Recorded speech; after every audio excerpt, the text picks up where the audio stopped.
Right on, man. Well, welcome. This is Unit 12 of SLIC.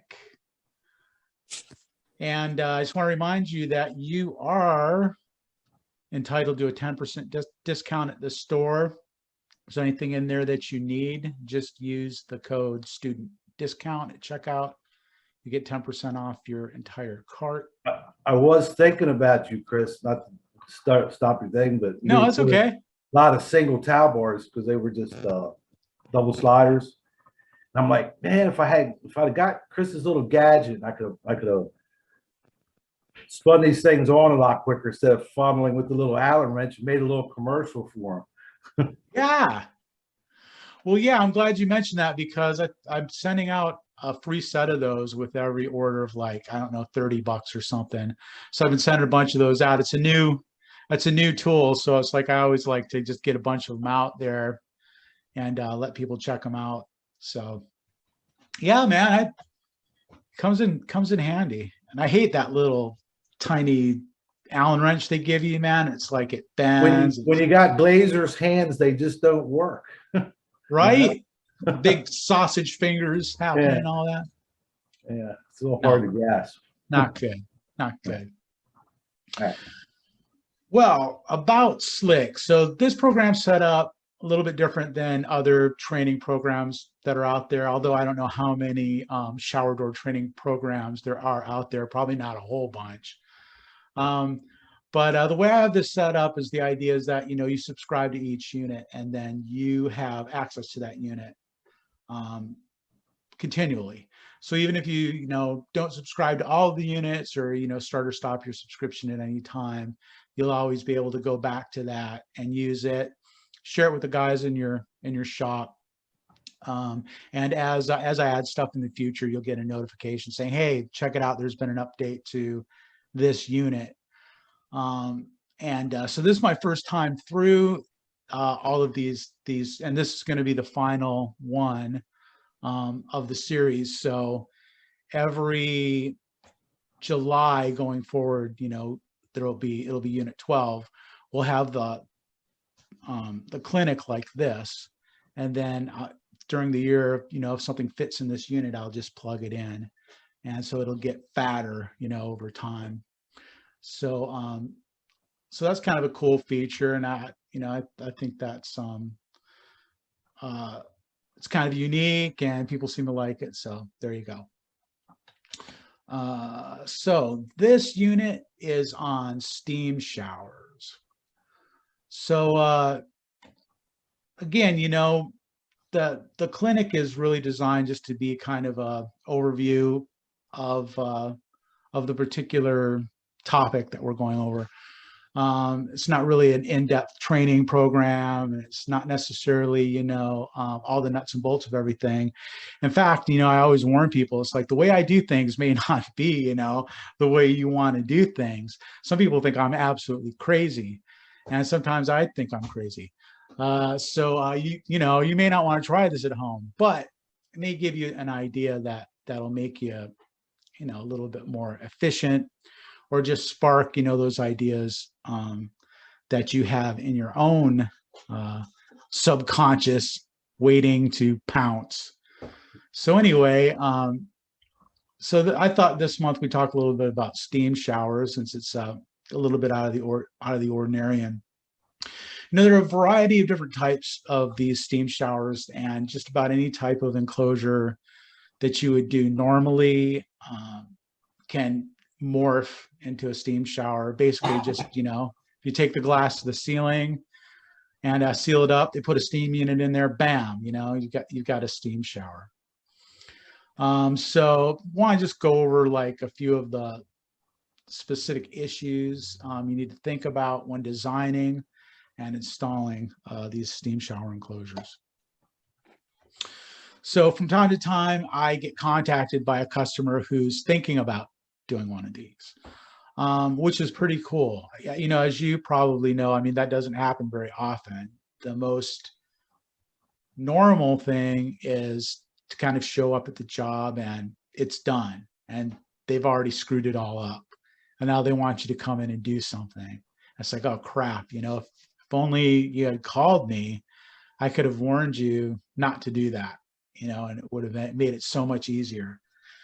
Well, from time to time, people are, smart enough to actually do that and reach out. And so when they do reach out to me about steam showers, they're thinking about putting one in. These are some of the things that I just kind of go over with them to help them think about it and, avoid maybe some of the pitfalls that are inherent in these kinds of enclosures. So first of all, just ask them about who's doing the tile. Does this guy have any experience with it? If you can pick a tile guy who's done a couple of these before, that's always a good idea. And just help them understand, that the entire thing's going to have to be tiled. It's going to be tiled on the ceiling. It's going to have to be tiled, floor to ceiling and across the ceiling and all of that. Explain to them the need for the ceiling to slope. That there's going to be condensation in there. The steam's going to gather on the ceiling. It's going to drip off. So if the ceiling is perfectly level, it's just going to kind of drip here and there randomly. It's not going to drain off properly. Also, you want to make sure that it's sloping in the right direction. So preferably back to a corner. Inside the shower, so it's not like sloping outside the shower. So if the water is just kind of dripping out, out of the top at the ceiling. So that's a good thing just to kind of go over with them. And another thing that people aren't really aware of is just that you've got different issues when you're dealing with steam. When you're doing a regular shower, you can count on the water to like fall on the ground. And then it's really all you have to deal with is just gravity and the way that the water is going to flow. So making sure that you're diverting it back into the shower, that the floor basically runs downhill towards the drain, stuff like that, that the curb is pitched in a little bit. With a steam shower, it's a little different because the steam just goes everywhere. And even though you don't have the same kind of volume of water, because it's steam, it'll get into everything. I mean, it'll get into absolutely everything. So if there's any cracks, if there's any gaps, the steam's going to penetrate there. And you need to think about like screw heads, like normally, caulk over the screw heads at the bottom, of course, but you don't really usually caulk the screw heads on the sides or on the ceiling. There's no reason to, because water's not going to go there. But in a steam shower, it does go there. It goes everywhere, so it may not be a big deal. It's not like, again, it's not a ton of water, but it does go everywhere, and it's something to just kind of think about. If you watch a good tile guy doing one of these kinds of enclosures, you'll notice that they don't use like regular wood, lumber in there. They use that kind of styrofoam stuff, and that's a challenge of its own, because you go to install your stuff and there's no wood. You're not really hitting anything. They'll have that styrofoam stuff in there, and the reason for that is just because it's non-absorptive. It won't swell and stuff as the steam penetrates it, which is good, but it's not that good if you're trying to hang stuff in there, hang a door off the wall or something like that. The good side is that many times when you're doing a steam shower, you're doing like a glass to glass hinge or a pivot hinge type of thing. So you've got, glass going floor to ceiling, maybe on both sides of the door, and then, transom above it, something like that. So if you can get anchors in the curb and in the ceiling, that gives you all the shear strength you need. And even if you're dealing with that kind of styrofoam stuff. So I don't know if you guys have experienced that, but it's pretty weird. You drill through the tile, it's like there's nothing. I mean, it's not even like drywall, it's just like nothing there, air. It's like, crap, when am I supposed to put in air, So anyway, when it comes time to do the layout for a steam shower, it's really important to be aware of the overall shape of the stall. And you really can't cut any corners or take anything for granted. If you've got any, if it's a straight inline steam shower, those are pretty easy. You just have to kind of set up a laser and check and see if the curb and the soffit really line up and how far they are off, if they are, and just kind of make your adjustments there. You want to do that during the layout and discover any discrepancies that are there so that, you can make note of that. If you're not the same guy installing as doing the layout, you're going to want to be able to communicate, hey, if you go on the grout line, you're not going to really land on the tile at the top or something like that. So that can happen from time to time. And if there's any additional geometry, so if you've got a neo angle type situation or right angle type situation, and you're anchoring at the floor and the ceiling and both walls, you're anchoring on every surface, those little discrepancies become compounded really. So it becomes really important to keep an eye on those things. Good idea to have like a huge variety of edge seals with you when you're going to do the installation, if you plan to use edge seals. The funny thing is that you don't absolutely have to use edge seals on a steam shower. And that's just another one of those things that you just need to talk to the customer about and really kind of educate them on and ask questions about. And if you went out and looked at 100 steam shower enclosures, you'd find that a lot of them really don't have any plastics on them at all. And just like any shower enclosure, my opinion is like just try to avoid those plastics whenever you can. And it's kind of the same situation of where I have to talk to my customers about water, seepage, stuff like that. Frameless shower enclosure, isn't going to be completely watertight. Same thing is true about like a steam shower that, the customer may have in their head that like, okay, we need to like make this thing airtight for some reason. And it's really not necessary to do that, In fact, I mean, I've sealed up a steam shower so tight that like when you went to open it, it was like, I mean, you really had to tug on it to get it open. And but the guy, he's like, man, he was really adamant. He's like, oh man, don't want any steam leaking out of here. I'm like, oh, okay. So like went in there, man, I put seals everywhere, man. It was just like, okay, yeah, go ahead and open that door. And he's like, ah.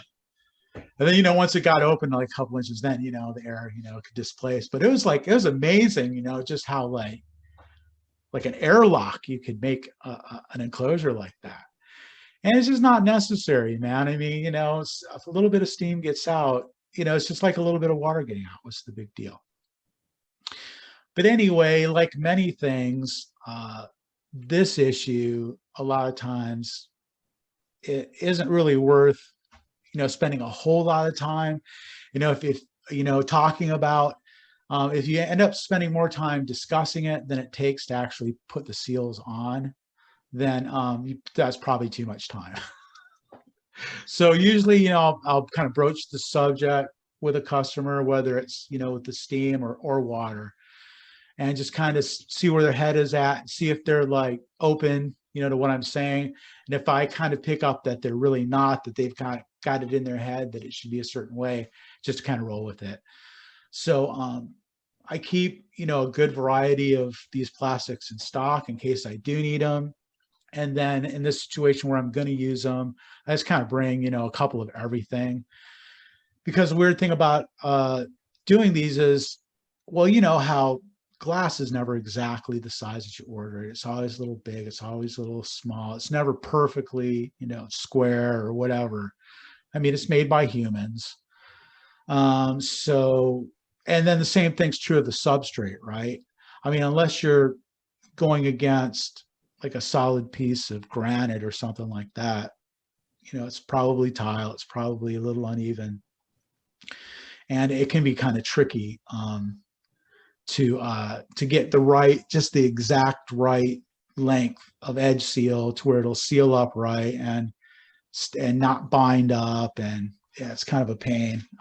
That's one of the reasons I really like to try to avoid using them if I can. For me, I like the kind of clip-on sleeve over type seals better than the tape-on type. The tape-on ones work really well if you get everything really clean, and if there's enough time allowed for the tape to actually adhere. Not everybody knows this, but that VHB tape, it sticks right away, but the glue actually continues to adhere, just like most glue, epoxy or whatever. It gets stronger and stronger over time, and I think it takes like 72 hours or something for the VHB tape to reach full strength.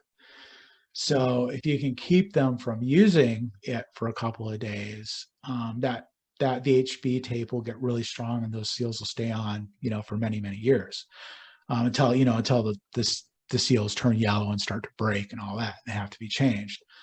But I don't know, like if you're like me, most of your customers aren't going to give you that much time. So the clip-on ones are a good solution. They work right away, and they're easy to change when you need to. Again, I can't stress how important it is just to have this conversation with the customer about their expectations regarding, trapping the steam. Yeah, I don't want to beat that to death, but it's easy just to take it for granted that people are going to see things a certain way.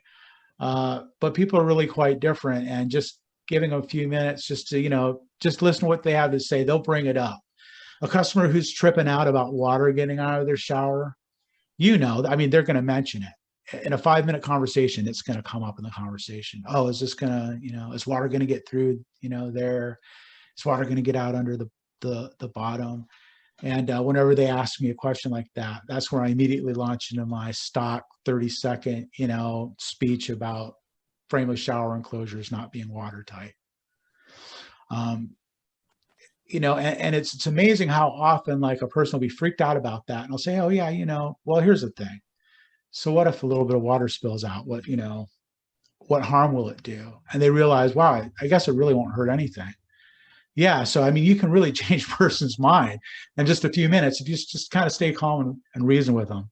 But that's not true of everybody, of course. So when you're doing shower door measurements, layout, installation, the whole gamut, it's great to have a good laser, at least one. I've got a few different lasers that I use. I talked a little bit about in the unit on lasers. And actually, I ordered one of those highfalutin PLS green lasers, wait for it to arrive. So whenever it comes, I'll probably do a little unboxing video of that and then post that to the laser unit. That'll be fun. But I use a laser pretty frequently for installation. I rarely use them for measuring. I know a lot of guys do use them just exclusive. They don't even really carry levels. I really like levels because they have a straight edge. They show the outage in tiles. They show inconsistencies in tiles. And it's just real easy. For me, it's real intuitive to use and get a quick reading and really good dimensions. And I rarely ever have to reorder glass. I've been having a lot of good fortune with that lately. Knock wood. We're doing a steam shower though. That's where I break out all of my lasers, and I've even got one of those little, measuring lasers, and those things are great. I mean, they're super accurate. It's really pretty incredible how accurate a dimension they'll give you, but it has to be exactly from like one pinpoint to another pinpoint. So it's not going to tell you anything about inconsistencies or bows or dips or divots or any of that. I mean, you can hit just a high spot on a tile and it's going to give you, a difference of a 16th, maybe even an eighth. So that makes it kind of tricky to use, but really handy for especially something like this. I did this this enclosure. It was like pretty big, pretty tall. It was that weird neo angle. It was not 135 degrees. It was the corner there was not in line with the corner on the curb. And it was off enough to where I told the homeowner, it's like, hey, you know what?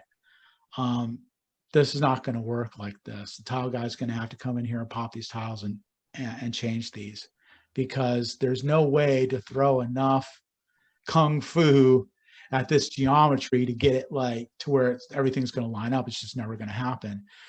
And as you can see in this situation, the tile guy wasn't done anyway.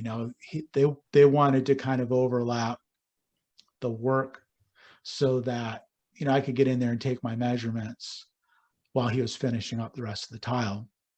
And I explained to him, yeah, if the tiles are set where the glass is going to actually land, then we can go ahead and get the glass ordered and maybe save you a week or something. But yeah, like I say, when I got there, it was and I set my laser up on that corner, I could see that it wasn't going to line up. So yeah, I actually made the tile guy go back and pop the tiles out and reset them. And he was happy with you. Oh yeah. Well, it was funny, man. He was a nice guy. He was a good guy, and I think he was in a little over his head. He is, a contractor basically doing the tile, so it's kind of a, one-man show kind of a thing.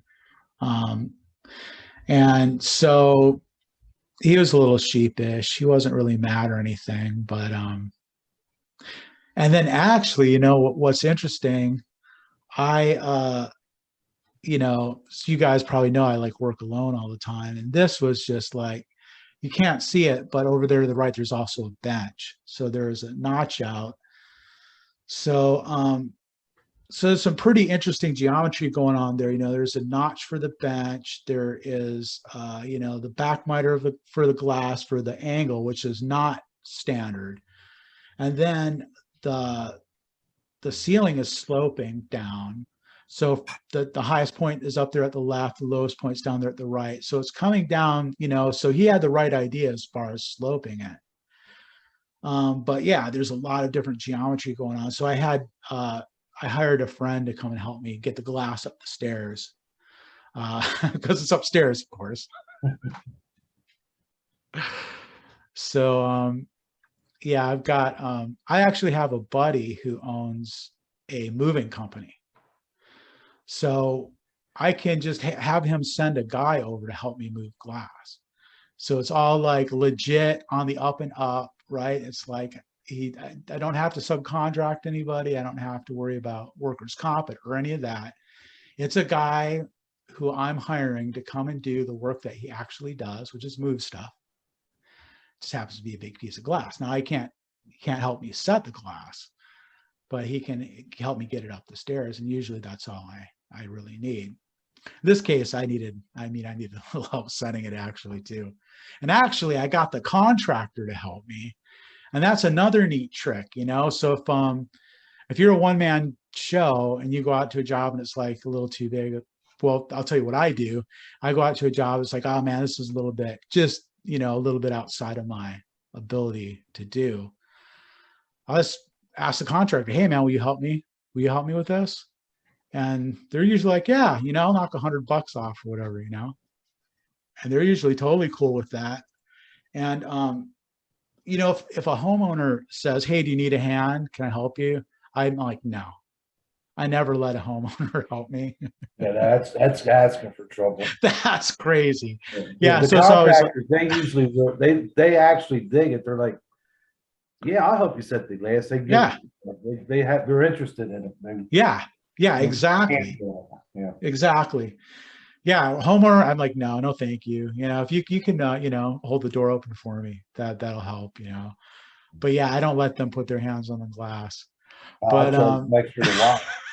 yeah, because if something went wrong, I mean, it would just be like terrible, you know, for everybody. And yeah, I just don't want to ever have to figure out what to do in that situation, you know. So just avoid that. But a contractor is like, hey, yeah, well, I'll tell you what, I don't think I could do this unless I had help. Would you be willing to give me a hand, or have one of your guys give me a hand?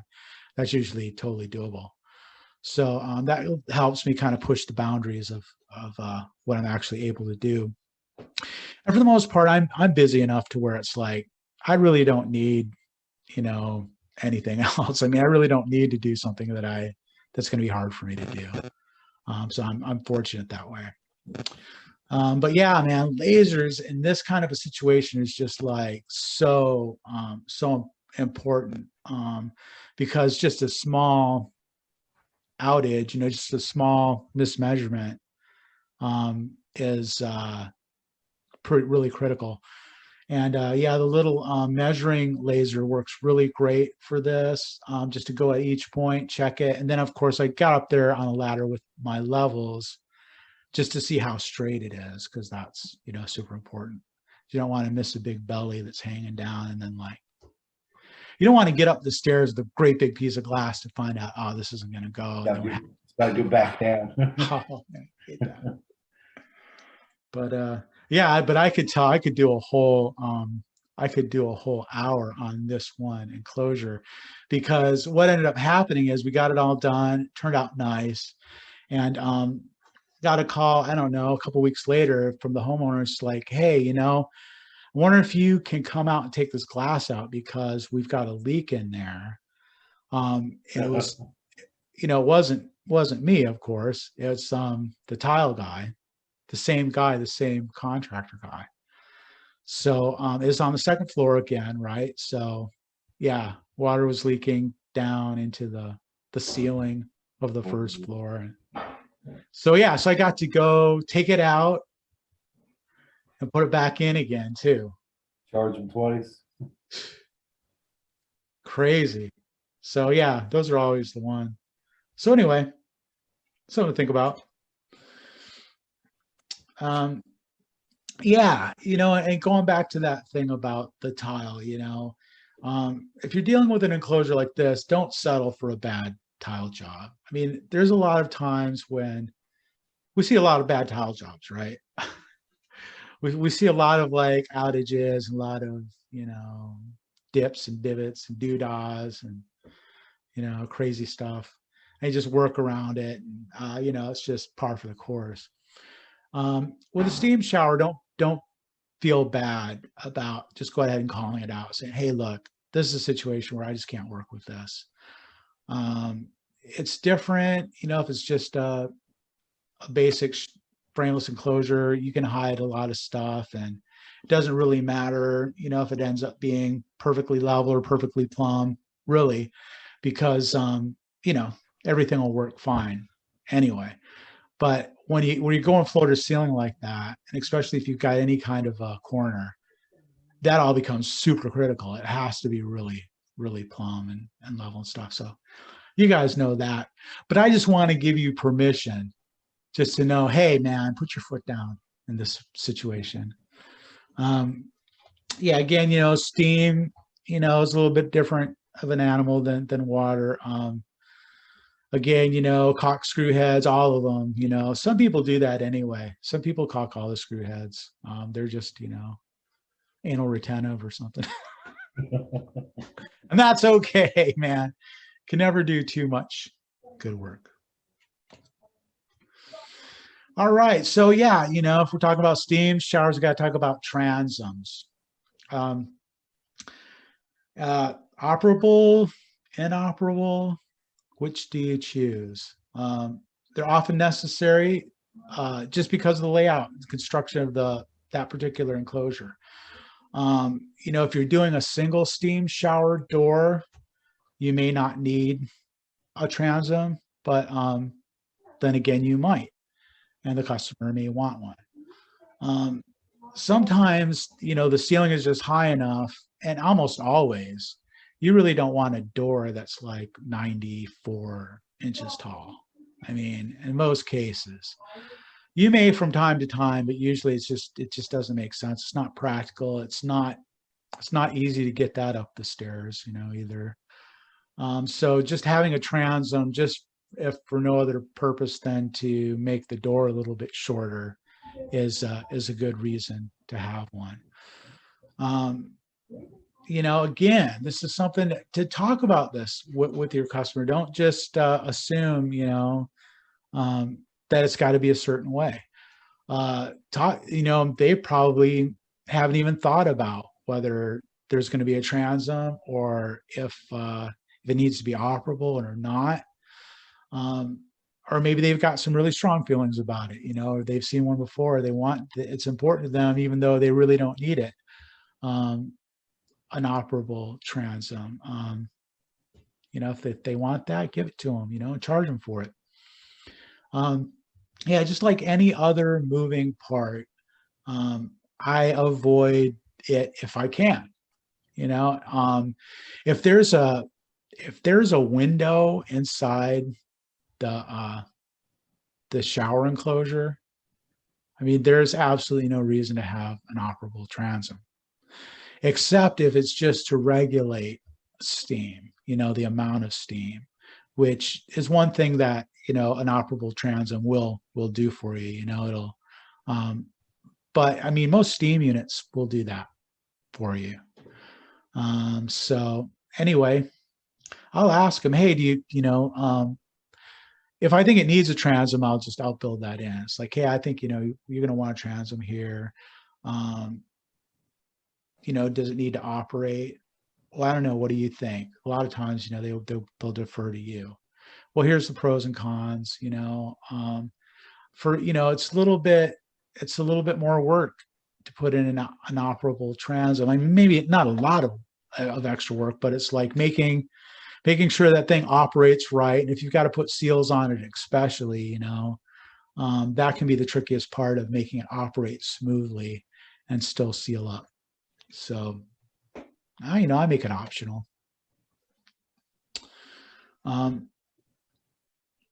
Installing an inoperable transom may be desired for a couple of reasons. It'll add strength to the overall structure of the enclosure. Even if it's not a steam shower, sometimes we'll use an inoperable transom just in place of a header, to stiffen up an enclosure. Hey, Chris. Yeah. Question. Yeah. Before group, I never heard the term ghost header. Yeah. And now I get it, but do you have, before we just did CRL with the GE90s panel that it hung off of had to be ½ inch, had to be between 6 and 22, and the door couldn't exceed 30. Right. Similar parameters on using those ghost headers. I mean, can you hang a door off of a 3/8 panel instead of ½ inch? And how wide can that panel be? And how wide can the door be? Yeah, great questions. And this is all kind of uncharted territory. Mm-hmm. So there really aren't any rules Right. for it, but the thing that I find about all of this, that additional support, is that you really don't need much extra. You just need something extra. And so, I mean, I've gone to old jobs that, that they did, 10 years ago or whatever. And they've got a piece of 3/8 tempered fixed panel with a door hinging off of it. And the panel's like, 30 inches wide, the door is like 28, and it's been there for 10 years, and they've used it as they've never had any problem, and I see that, and it kind of freaks me out, because Sure. I would never do that. So, but I think really those ghost headers really do a lot to add structure. And what can I say? You have to kind of trust your instincts. Even CRL's guidelines, and I use Showers Online. I really like it. It helps me a lot in a lot of ways. And it'll tell you, anything past 30 inches wide for 3/8 glass, it's wanting you to put some kind of support at the top. And if it's 1/2 inch, I think it's 36 inches. And then, like you say, if you hang a door off of a fixed panel, it's got to be 1/2 inch. You need the approved wall brackets, which are like the G90s, right? Is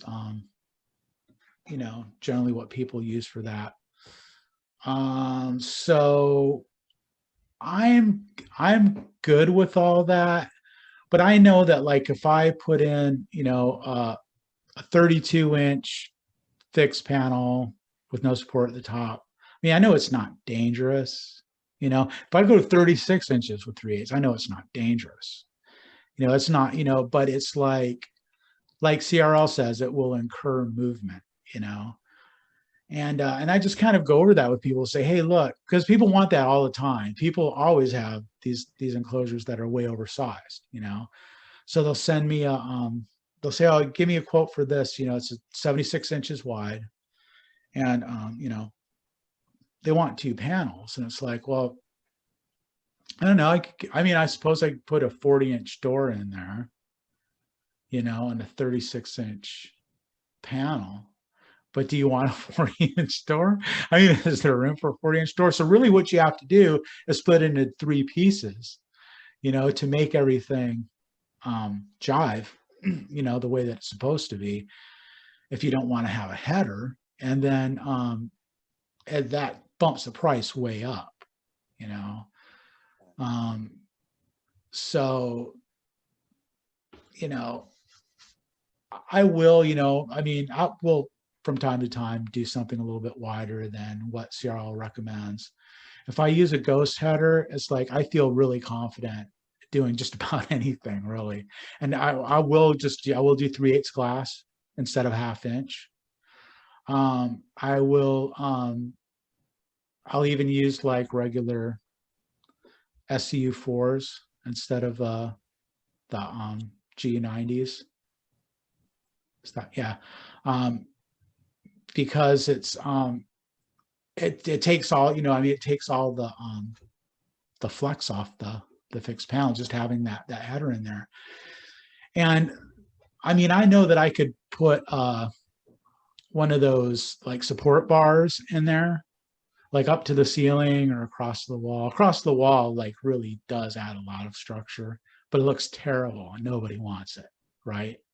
Right. So usually you're going to run it up to the ceiling, and how much extra support does that really add to that corner?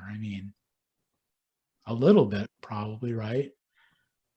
But that's enough to satisfy CRL. So I think, ghost header is better than that for sure. So it's kind of a long-winded answer. I'm trying to answer it kind of like a politician. Well, I can't put you in the lawsuit when it falls. Exactly. Chris Phillips signed off on it. Yeah, exactly. Yeah. Right. But I haven't, I've got my ear to the ground, man, and I'm not hearing anything negative coming back. It's still pretty, I guess, kind of a recent phenomenon. Yeah. I haven't seen it, it's only probably been the past few years people really started doing that. So I guess posted a question online when I first joined you. Zero responses. What? Say that again. When I first joined the group and found out about the ghost headers, I posted that question that I just asked you for feedback. Nobody responded. Crickets, huh? Yeah, I don't know. Don't ask me. I don't know. nobody wants in that lawsuit. It's just going to be me. Yep. Yep, exactly. Yeah, you know, but just thinking it through, you know, it's like, well, what could happen? It makes a lot of sense. I mean, I can't think of what could really go wrong there. But have you ever seen like one of those enclosures where it's just one piece of glass and the door is kind of cut out of it? I thought they photoshopped that, but Dude, no. that's crazy, huh? Oh my God! Could you imagine getting that to the job site in one piece? I don't No. get. I mean, I don't get that at all. How could you charge enough for that? Cost Right. plus. Cost plus. You would have to. You would have to charge a lot for that. And then it would be upstairs, of course. Well, that's my next crazy question for you. Have you ever done a glass ceiling on a steam shower? Yes. Yeah, I did. Gosh, and that was probably like 12 years ago. Mm-hmm. I got a call from this guy in Carmel, like it's really like fancy area. Right. And he said, you know, I've called all of the shops around to see if they'll do this for me. And they all say that it can't be done. And I heard that if anybody could do it, it was you. So, oh, great. You know, now I Right. have to do it. But so the situation he had was this like slate tile bathroom. Oh, shit. And yeah, and like an open rafters. So it was like he wanted to do a steam shower in there, and the only thing he could think of to do was to put a glass lid on the top. So I went down there and I was like, you know, I'll do this for $5,000. And he was like, okay. And back, you know, that was a lot of money then. Now it doesn't sound like very much. I'd have to charge a lot more today. But so it was a situation where, you know, they wanted you know, of course it to slope back in the corner, you know, like I was talking about. How much pitch would you put on that? Well, it was I'm not sure exactly what it was. It was pretty substantial, but it was just following the shape of the room. Mm-hmm. So the way that the rafters were installed kind of dictated where it was going to go. Of course, we want to leave enough space to where if somebody ever had to get up there and like dust it or something, you know, they could get a duster in there or whatever to clean it on top. But you know, I was trying to figure out how to. I knew it had to be tempered laminated, Right. and I was trying to figure out, well, how am I going to put it in at an angle like that? I mean, there aren't any clamps that are going to be like adjustable to like these really intricate, like, you know, degrees. So what I thought is, you know what I'll do? I'll use offset hinges. And I'd put 3 hinges on each side. It ended up being a pretty big piece of glass. So it was like 9/16 lamy, like 2 pieces of 1/4 inch laminated together, tempered. And I just had them cut out for 3 hinge cutouts on 3 of the 4 sides. And then the 4th side was the opening side, where there was I had a side light and then a door that actually hinged off the wall there. And that was tits, man, because the hinges just, you know, they just boom, they went to right to where they went. And I had my big brother actually came out and installed it with me.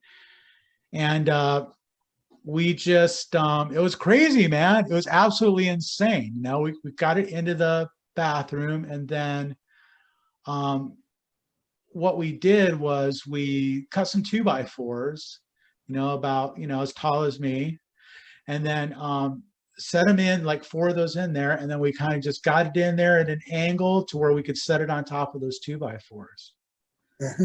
And then we just like pushed one side up and shoved a shim in there, and then shoved the other side up a little, so shoved a shim in there.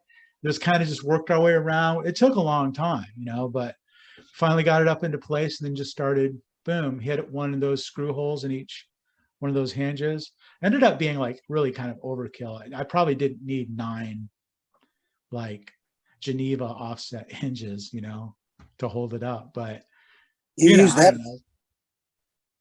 What's that? You use 9 hinges? 1, 2. I guess, yeah, that makes sense. Yeah, 9 inches. Damn. It was a little overkill. And it was all like antique brass, you know, hardware and stuff too, you know. It's like really, really super nice people, really like cool. I've got pictures. I should post some of the I'll post some of those photos to the group. That it was a long time ago. I had really long hair. But it turned out great, and they loved it, and they got in touch with me like this past year because they needed a new sweep for the bottom of their door. I was like, well, how's that thing? Oh, it's great. We love it. It works great. So I don't know. It's made the decade mark, so I feel good about it. Wow. $5,000 should be $10,000. So anyway, reminiscing. So yeah, I just wanted to say, you know, I am a fan of these CRL GTC 037 Geneva transom hinges. I don't know if you've tried those. They're pretty cool. So they I think it's a really much preferable solution to, you know, the glass to glass type of, you know, swivel things, you know. They're really easy to mount there, and they work great. They pop open like, I don't know, like 35 degrees in or 35 degrees out, and just stay there. And then you know, you close it and it closes right, you know, on center. It's pretty nice. So if you get a chance to use those, I recommend them. The bummer is it's like you're limited, but you know, you are with all transoms as far as size goes, you know.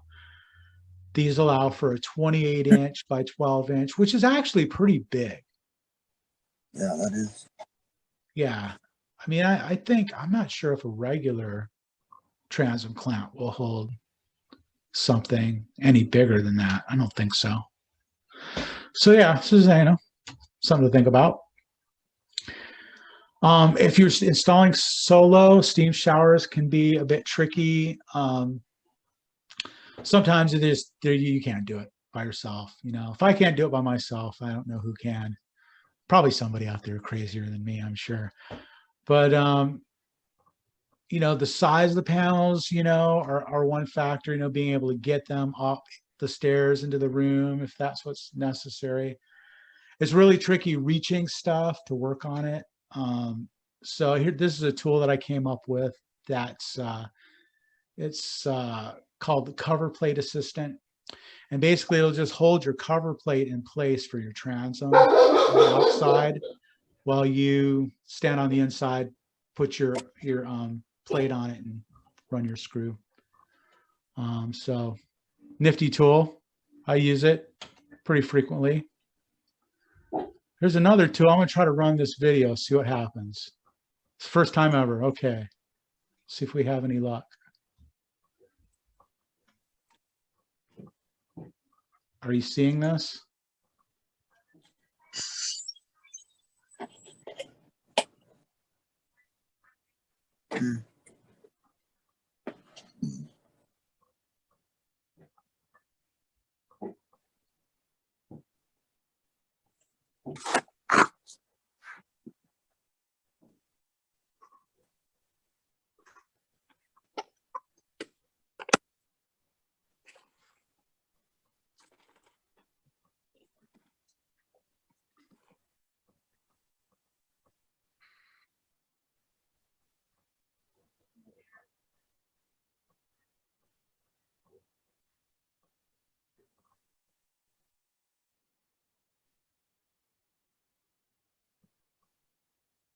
This isn't actually a steam shower. It's just the panel just goes to the ceiling.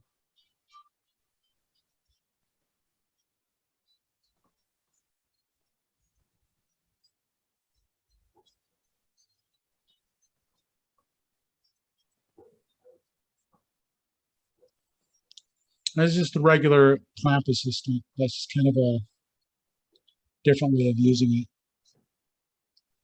One of many ways to use it.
Yeah, I don't know if you could do that with a piece of tape, you know?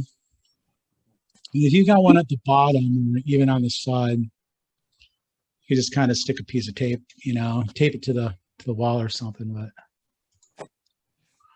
But yeah, so that's cool. And That's my presentation.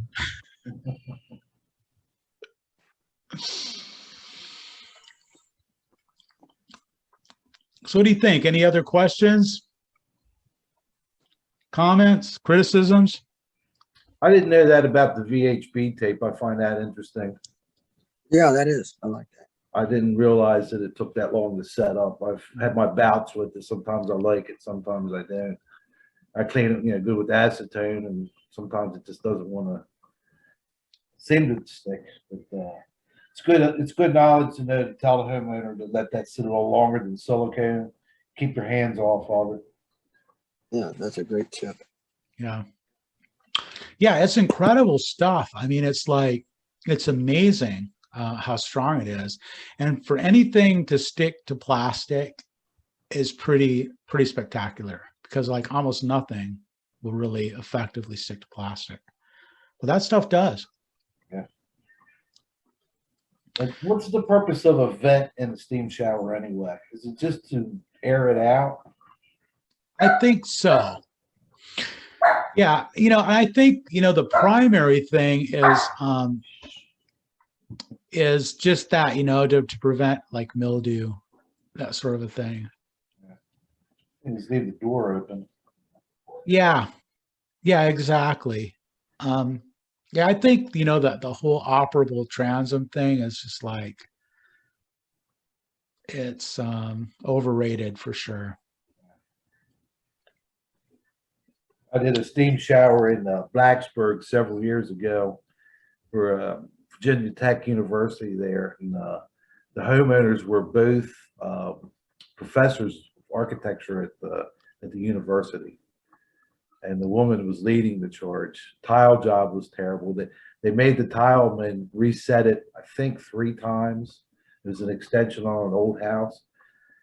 What a nightmare. But we got it done. But, that was a real challenge. When you have 2 architects telling you what to do, how to do your job is always fun. Oh, that's even better. That's twice as good. Yeah, architects are really helpful. Yeah, like designers. Yeah. And engineers. Yeah, oh, engineers are the best. I It's had like, a guy, dude, an engineer, every year we'd go to his house and do some work in the spring. And he would fax us directions to his house every year with the 1/10 of a mile to the turn, with the little map, you know, with the old fax paper. I forget what it's called. It's just so common, the common sense, they don't get it. Yeah. Yeah. Yeah. Yeah. And it's like, I want to tell these guys, it's like, dude, if you're an engineer, don't be telling people that. You know, it's like if it's like being an IRS agent, you know, you don't want people to know that about you. Price goes up. Exactly. Yeah. And like what, you know, they give you these directions. It's like, what do you think I'm going to drive with a piece of paper, you know? Let's see, where am I going now? 1/10 of past the old truck, you know? Well, back then you knew the neighborhoods. There was no GPS. A customer would give you directions. I'd always remember the directions. You knew where you were going anyway. And we did work for the guy every year. I mean, it wasn't like we're going to his house for the first time, but he had to reassure us how to get to his home. That's hilarious. I know the type. Well, right on, guys. Good seeing you, man. Appreciate it, Chris. Yeah, Yep. me too. Very good. Absolutely. Always pick up a little nugget or two. You can never learn something every day. Yes, sir. And I tell my guys to pay very close attention to everybody they come in contact with, especially in the trades. You're going to learn a trick from an electrician, a plumber, a tile layer, a carpenter, a landscape guy, a mover. You're going to find a little trick that's going to be useful to carry it through. So you always look for those little nuggets. That is so true, man. So I pull out my toolbox sometimes, just be like, okay, let me show you my tools. Like this here is a painter's tool. Yeah. This here is a plumber's tool, right? It's like there aren't very many glazer tools. There's only a couple. I mean, there's, you know, glass cutter, there's you know, plate pliers, vinyl roller. Yeah. Hey, I wanted to ask you about that. Speaking of which, that little roller that you have. Oh yeah, vinyl rocker. Is that for putting in like a stick stall? Yeah. Is that what you did it for? Yeah.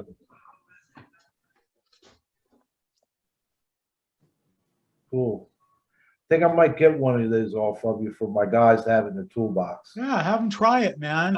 You know, I wanted more feedback. I mean, I really like it. It's got some cool, you know, it's got some cool, I don't know, it's ergonomic, man. Well, it's got a lot of uses with other things, I'm sure. Yeah, you know, it's yeah, I like it. Yeah, check it out, man. Give you 10% off. Okay. I'll be getting some stuff off of it. Right on, guys. I appreciate Have a nice evening, man. See you soon. All right, take care.